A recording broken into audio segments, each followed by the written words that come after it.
এই অন্তর্বর্তীকালীন নিরপেক্ষ সরকার সংবিধানের 106 ধারা অনুসারে শপথ নিয়েছে। নাম হয়েছে অন্তর্বর্তীকালীন সরকার। মেয়াদ লেখা নাই। সুপ্রিম কোর্টের যে অ্যাডভাইজারি রুল সেটা দেয়া হয়েছে। মোটামুটি যদি নিরপেক্ষতা, গণতান্ত্রিক এবং গ্রহণযোগ্য থাকে, এই সরকারের অধীনে নির্বাচন হবে। এটা প্রায় মীমাংসিত। নির্বাচন করে নির্বাচন কমিশন। সরকারের কাজ হচ্ছে শুধু ফ্যাসিলিটেট করা। যেহেতু অতীতে নির্দলীয় নিরপেক্ষ তত্ত্বাবধায়ক সরকারের বিধানটা বিলুপ্ত করা হয় 2011 সালে, তখন থেকে দেখা গিয়েছে এই নিউট্রাল গভর্নমেন্ট না থাকলে নির্বাচন কমিশন যতই স্বাধীন হোক, সাংবিধানিক ভাবে আসলে টোটো জগন্নাথ। সুতরাং ধরে নিতে পারেন এখনকার নির্বাচন কমিশন স্বাধীন, কিন্তু সংস্কারের বিষয়ে এসছে। সরকার প্রধান 6টি সংস্কার কমিশন গঠন করেছে। তার মধ্যে নির্বাচনী ব্যবস্থা সংস্কার কমিশন অন্যতম, সংবিধান সংস্কার কমিশন অন্যতম, সাথে প্রশাসনিক এবং বিচার বিভাগীয় এবং পুলিশ বিভাগীয় সংস্কার কমিশনও উল্লেখযোগ্য। দুদক তারপরে আসছে। এই সংস্কার কমিশনগুলোর প্রধানদের নিয়ে মাননীয় প্রধান উপদেষ্টা জাতীয় ঐক্য কমিশন নামে একটা বডি গঠন করেছে। তার সাথে সম্ভবত প্রথম বৈঠক রাজনৈতিক দল সমূহের 15 তারিখ হতে পারে। ওনারা আলাপের সময় আমাদেরকে জানিয়েছেন, তবে এখনো আহ্বান করেনি বিদায় সেটা আমরা সুস্পষ্টভাবে বলতে পারবো না, তবে ধারণা করা যায় 15 তারিখ শুরু করবেন। সেটা হবে গ্রাউন্ড ব্রেকিং সেরেমনি। তারপরে আলাদা ভাবে রাজনৈতিক দল সমূহের সাথে বসবেন এই সংস্কার প্রস্তাবগুলো নিয়ে। আমি বলছি যে নির্বাচন কমিশনের দায়িত্ব যদি নির্বাচন কমিশন পালন করে, সরকার যদি সাংবিধানিক ভাবে নির্বাচন কমিশনের সমস্ত কর্মকাণ্ডে সহযোগিতা করে, সাংবিধানিক ভাবে ফ্যাসিলিটেট করে, তাহলে নির্বাচন সুষ্ঠু নিরপেক্ষ হওয়ার সম্ভাবনা 99%। এই বিষয়গুলো মীমাংসিত। এই অন্তর্বর্তীকালীন সরকারের অধীনে এবং বর্তমান নবগঠিত নির্বাচন কমিশনের অধীনেই আগামী সুষ্ঠু নিরপেক্ষ নির্বাচন হবে বলে আমরা বিশ্বাস করি। সেই নির্বাচনের রোডম্যাপ প্রদানের জন্য আমরা বারবার কথা বলছিলাম। গত কয়েকদিন আগেও সরকারের উচ্চ পর্যায়ে মাননীয় প্রধান উপদেষ্টার সাথে আমরা কথা বলেছি। তিনি মোটামুটি আশ্বাস দিয়েছেন যে নির্বাচন ডিসেম্বরের মধ্যেই করার জন্য আমরা সমস্ত আয়োজন করছি। নির্বাচন কমিশনের সাথে আমরা দেখা করতে গিয়েছিলাম। তাদের প্রস্তুতি সম্পর্কে আমরা জেনেছি। আইন হচ্ছে জানুয়ারির 2 তারিখ প্রতি বছর ভোটার তালিকা আপডেট হয়, মার্চের 2 তারিখ সেটা আরো রিফাইন্ড হয়, ক্রিয়া থাকে, সেটা মে মাসের মধ্যে সমাপ্ত হয়। বলছেন জুনের মাঝামাঝি মোটামুটি নির্বাচনে এই ভোটার তালিকা সংক্রান্ত অন্যান্য কর্ম আমাদের সমাধান হয়ে যাবে। ডিলিমিটেশন সহ কিছু বিষয়ে আইনে একটু জটিলতা আছে, সেটা এর মধ্যে একই সাথে চলতে পারে। এবং অন্যান্য রিফরমেশন যেগুলো আছে সংস্কার, নির্বাচনমুখী, জরুরি, স্বল্প মেয়াদী, অনেকেই কথা বলছেন স্বল্প এবং মধ্য দীর্ঘমেয়াদী। এই স্বল্প মেয়াদী সমস্ত সংস্কারগুলো করে আমরা হিসাব করে দেখেছি এটা খুব বেশি হলে মে জুন পর্যন্ত সময় লাগে। তাহলে এরপরে ইমিডিয়েট নির্বাচন নয় কেন? সবাই বলছে বর্ষাকালীন সময়ে নির্বাচন হয় না, অনেক বন্যা টন্যা হয় আমাদের দেশে। অবশ্য আমি প্রথমবার যখন নির্বাচিত হয়েছিলাম সে সময় জুনের 12 তারিখ ছিল 1996 সালে। বৃষ্টি গরমের মধ্যে অনেক কষ্ট হয়েছে, বাট নির্বাচন সুষ্ঠু হয়েছে, আমরা নির্বাচিত হয়েছি। আজকে এই 30 বছর আগের কথা প্রায় বলছি। হতে পারে যদি বৃষ্টির মৌসুমে এই দক্ষিণ এশিয়া এবং পৃথিবীর সবচেয়ে উল্লেখযোগ্য ছাত্র গণ অভ্যুত্থান সংগঠিত হতে পারে, নির্বাচন হতে পারে। তারপরও সবার ঐক্যমতের ভিত্তিতে নির্বাচনের তারিখ হোক এবং সরকারও খুব সমস্ত প্রিপারেশন নিয়ে নির্বাচনের আয়োজন করুক, সেটা আমাদের সবার কাম্য।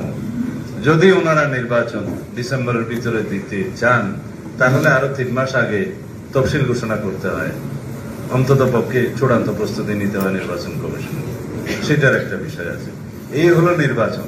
তো অনেকে বলবেন যে নির্বাচন করব, কেন করছেন? নির্বাচন ছাড়া আর কি বলবো, আপনারাই বলে দিন। বাংলাদেশে যদি গণতান্ত্রিক রাজনৈতিক সরকার প্রতিষ্ঠিত না হয়, তাহলে কি মধ্যমেয়াদী সংস্কার হবে? দীর্ঘমেয়াদী সংস্কার হবে? জনগণের আকাঙ্ক্ষা পূর্ণ হবে?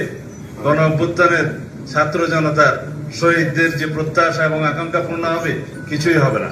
কথা হলো, সেই নির্বাচনের ফলে গঠিত রাজনৈতিক সরকার কতটা গণতান্ত্রিক থাকে, কতটা জনমুখী থাকে, কতটা বিগত দিনের স্বৈরাচারের বিরুদ্ধে বাংলাদেশের রাষ্ট্র কাঠামো গণতান্ত্রিক সংস্কার করে, সেইটা। হ্যাঁ, তার জন্যই তো আলাপ, তার জন্যই তো সংস্কার কমিশন, তার জন্যই তো আমাদের আজকের এই ঐক্যমত। কিন্তু আপনারা এই ঐক্যমত সৃষ্টি করতে গিয়ে আমি মনে করছি অর্ধেক আছে, অর্ধেক নাই। আমরা যারা আছি, এর বাইরেও কিন্তু রাজনৈতিক দল আছে, এর বাইরেও সুধী সমাজ আছে, এর মধ্যেও সাংস্কৃতিক গোষ্ঠী আছে, সামাজিক শক্তি আছে। সবাইকে নিয়ে ঐক্য করতে হবে, কাউকে আপনি বাদ দিতে পারবেন না। একটা বিষয় মনে রাখবেন, ফ্যাসিবাদ বিরোধী যে জাতীয় ঐক্য গঠিত হয়েছে, সেই জাতীয় ঐক্য ফ্যাসিবাদের বিরুদ্ধে যারাই অংশগ্রহণ করেছে, সবাইকে মিলে সেই জাতীয় ঐক্য টিকে রাখতে হবে।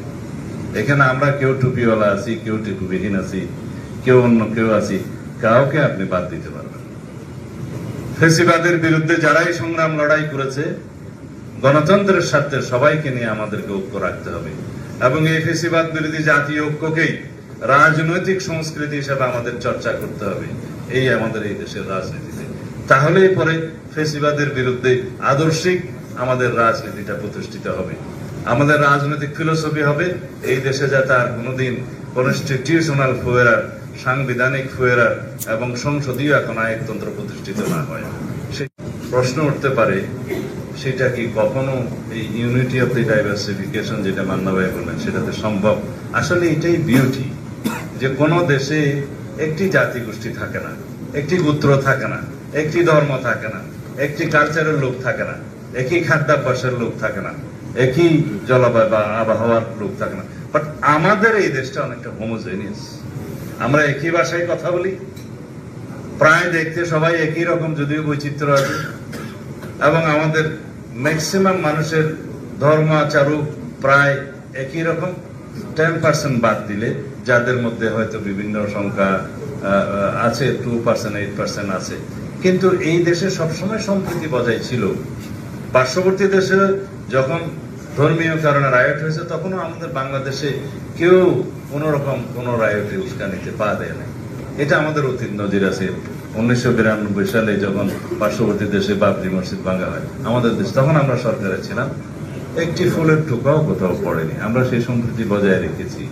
বাংলাদেশের মানুষ অত্যন্ত সাম্প্রদায়িক সম্প্রীতির সাথে বসবাস করার নজির হাজার বছরের। যাই হোক, যেহেতু এখানে মাল্টিপ্লিসিটি আছে, যেখানে বহু রঙের মিশ্রণ আছে, আমাদের এখানে এটাই আমাদের ঐতিহ্য। বাট আমাদের মধ্যে হোমোজেনিয়াস চরিত্র আছে প্রাকৃতিক কারণে, আমাদের ভাষাগত কারণে, আমাদের বিভিন্ন আচার অনুষ্ঠানের কারণে, কালচারের কারণে। সুতরাং আমরা একটি জাতি গোষ্ঠীর মতোই কিন্তু ঐক্যবদ্ধভাবে বসবাস করে আছি এবং করে থাকবো ইনশাআল্লাহ। তো এখানে সংবিধানের বিভিন্ন ধারায় আমি দেখেছি, আজকে প্রফেসর আলী রিয়াজ সাহেব আমাকে 1000 পৃষ্ঠার 5টা ভলিউম পাঠিয়েছে। তার মধ্যে প্রথম খণ্ডের ওজন বা সংখ্যা হচ্ছে 144 পৃষ্ঠা। এর মধ্যে সেই প্রস্তাবগুলো আমি যেগুলো দেখেছি, আমাদের এই যে ছাত্র ভাইরা যেসব বলছে যে 24 এবং 71, এত বেশি কন্ট্রাডিকশন ওখানে নাই। কেননা 1971-এর যে ইতিহাস, বাংলাদেশের যে অহংকার, যে স্বাধীনতার লড়াই, এটা অবশ্যই আলাদা। তার সাথে 24কে মিলানো যাবে না, এটা হচ্ছে অনেকের কথা। কিন্তু 24কে কোথাও না কোথাও ধারণ করতে হবে, এটা হচ্ছে আপনাদের কথা। এখানে তো দ্বিমত কেউ করছে না। কিন্তু 71-এর সাথে কম্পেয়ার করা বোধহয় ঠিক হবে না, একই প্যারায়। আপনারা এখানে যদি কনস্টিটিউশনাল ক্রাইসিসে বা লেজিটিমেসিতে কেউ যদি ভোগে, সরকার মানা করব, ভোগার দরকার নেই। যদিও আপনারা অ্যাকোমোডেট করতে চান, আমাদের ট্রেডিশন হচ্ছে যে সমস্ত ট্রানজিশনাল পিরিয়ডের বিধানগুলো বাংলাদেশের সংবিধানে বিভিন্ন সময় যুক্ত করা হয়েছে সংবিধানের 4র্থ তফসিলে, সেই তফসিলে আমরা দুটো তারা যুক্ত করতে পারবো, সেটা একটা আলোচনার বিষয় হবে। এবং লেজিটিমেসি ক্রাইসিস এই গভর্নমেন্টের কখনোই নেই, তারপরও এটা হচ্ছে মোট রক্ষা কবচের জন্য তারা চাচ্ছেন, করা যাবে। বাট প্রিফেস যেটা সংবিধানের যে বলে যে আমরা বাংলা কি হবে না, প্রস্তাবনা আমার বাংলা একটু বেশি অসুবিধা। যাই হোক, প্রস্তাবনার মধ্যে যেটা বিবৃত থাকে পৃথিবীর প্রত্যেক দেশের সংবিধানের প্রস্তাবনার মধ্যে, ওখানে মূল জিনিসগুলো থাকে, ওখানে আইন থাকে না, ওখানে কোনো ঘটনার বর্ণনা থাকে না। ওখানে যদি আমরা এক্সাজারেশন করি তাহলে অনেক বিষয়ের প্রশ্ন আসতে পারে। মূলনীতি থাকবে হয়তো অনুচ্ছেদ 4-5 এর মধ্যে, অন্যান্য বিষয়ভাবে থাকবে, লেজিটিমেসি থাকবে সংবিধানের তফসিলগুলোর মধ্যে, অ্যাকোমোডেট করা যাবে। আলোচনার বিষয়, এটা অনেক বেশি আলোচনা করতে হবে। যাই হোক, আমি এর বেশি বলবো না, কিছু বিষয়ে ঐক্যমত হয়েই আছে।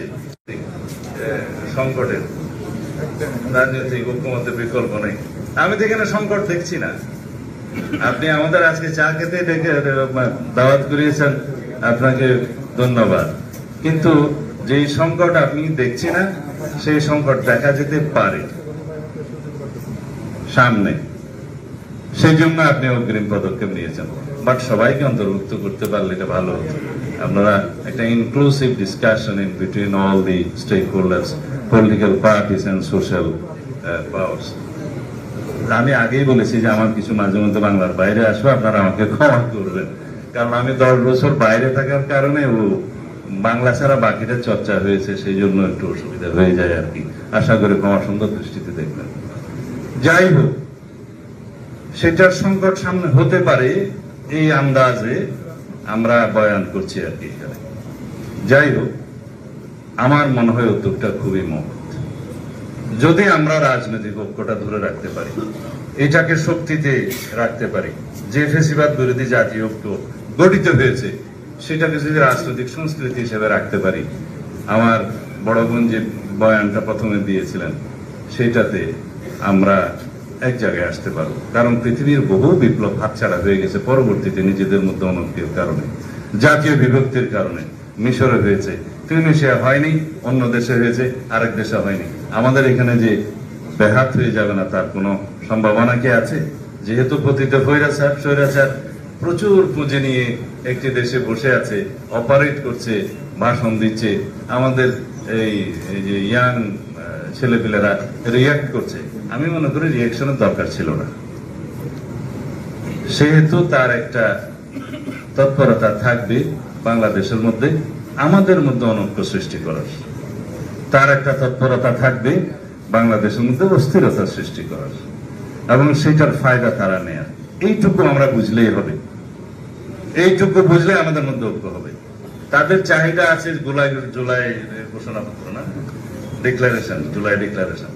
আমরা তো বলেছি এটা একটা পলিটিক্যাল ডিক্লারেশন, পলিটিক্যাল পাওয়ার, ঐতিহাসিক দলিল হবে সামনে।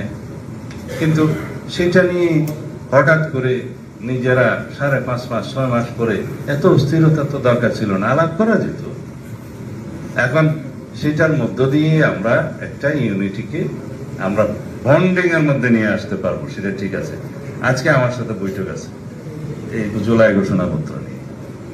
যাই হোক, আমরা সবাইকে একসাথে ঐক্যবদ্ধ করে এই ঘোষণাপত্রের শরিক মালিকানা দিতে চেয়েছি, যাতে অনৈক্যের কোনো সৃষ্টি না হয়, এটার কৃতিত্ব যাতে কোনো একটা অংশ না নেয়।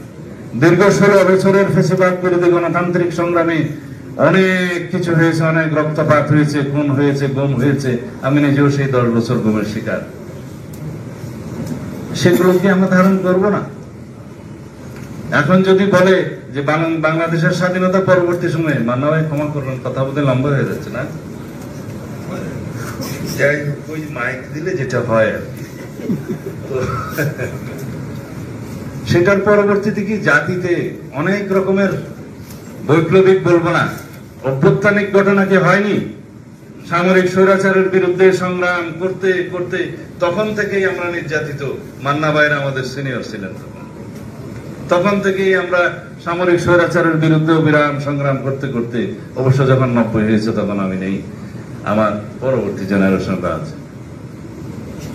সামরিক স্বৈরাচারের বিদায় না হলে কি সাংবিধানিক ভাবে সংসদীয় গণতন্ত্র প্রতিষ্ঠিত হতো? যদি বাকশাল বহাল থাকতো তাহলে কি 7ই নভেম্বর হতো? তাহলে কি 1979 সালে বহুদলীয় গণতন্ত্রের কোন প্রবর্তন হতো? এগুলো অনেক ইতিহাস, কিন্তু সব ইতিহাস সংবিধানে আসে না, এগুলো রাজনৈতিক দলিলে আসে, এগুলো আর্কাইভে আসে। কিছু কিছু জিনিসের মর্যাদা আছে একটু স্পেশাল। একটু আগে একজন বক্তা বললেন যে 10ই এপ্রিল 1971 সালের স্বাধীনতা ঘোষণাপত্রের অবস্থান হয়েছে সংবিধানে 5ম তফসিল, কিন্তু আপনারা কি জানেন সেটা ইতিমধ্যে আর নাই। সেটা 5ম সংশোধনীর রায়ের মধ্য দিয়ে এবং এই সংবিধানের সংস্কার কমিশন রিপোর্টের মধ্য দিয়ে সেটা 5ম, 6ষ্ঠ এবং 7ম বিলুপ্ত করার একটা সুপারিশ এসছে। কারণ এটাকে প্রশ্নবিদ্ধ করা হয়েছে একজন ব্যক্তির বক্তৃতাকে তার সাথে আর একটা তফসিলে রাখার কারণ, হাতে লেখা একটা স্বাধীনতা ঘোষণা দেয়ার কারণ স্বাধীনতার ঘোষণাপত্র এটা একটা ঐতিহাসিক দলিল, সেটা আর্কাইভে ছিল, মর্যাদায় ছিল, সেটাকে মানুষ ধারণ করেছিল, কিন্তু বিতর্কিত করা হলো অন্য 2-1টা জিনিসের সাথে যুক্ত করে তফসিলের অন্তর্ভুক্ত করার কারণে। সুতরাং 15th অ্যামেন্ডমেন্ট যখন একই সাথে নাল এন্ড ভয়েড ডিক্লেয়ার করার জন্য রিট করা হলো, সেখানে সেটাও এসে গেল। এখন সংস্কার কমিশনের রিপোর্টে প্রায় সব স্টেক হোল্ডার 15th অ্যামেন্ডমেন্টের সমস্ত বিষয়গুলো যেহেতু বাতিল চেয়েছে, তারাও সেটা রিকমেন্ড দিয়েছে। আমি পড়েছি ইতিমধ্যে, তারাও সুপারিশ করেছে সেটা। একইভাবে যেমন হয়েছে একজন ব্যক্তির প্রতিকৃতি, ছবি টানানো, জাতির পিতা ইত্যাদি ঘোষণা, সেই অনুচ্ছেদ বাতিলের সুপারিশ এসছে। এই বিষয়গুলো তো ঐক্যমত সৃষ্টি হয়ে গেছে। তারা সেই রিপোর্টগুলোতে যারা যারা সুপারিশ করেছে এবং যারা জরিপের মধ্যে ফলাফল এসছে, সারা জাতি চেয়েছে, সবকিছু অন্তর্ভুক্ত করেছে। পৃষ্ঠা সংখ্যা 1000-এর মতো প্রায়। সুতরাং জাতিতে একটা ঐক্যমত্য এসছে অনেকগুলো বিষয়ে। যে বিষয়গুলো আমাদের এখন ঐক্যমত্য আসে নাই, সেগুলো নিয়ে আলোচনা করে অনেকগুলো বিষয়তে গ্রেটার কনসেনসাস সৃষ্টি করতে হবে এবং সেগুলো বাস্তবায়ন করতে হবে স্বল্প, মধ্য এবং দীর্ঘমেয়াদে।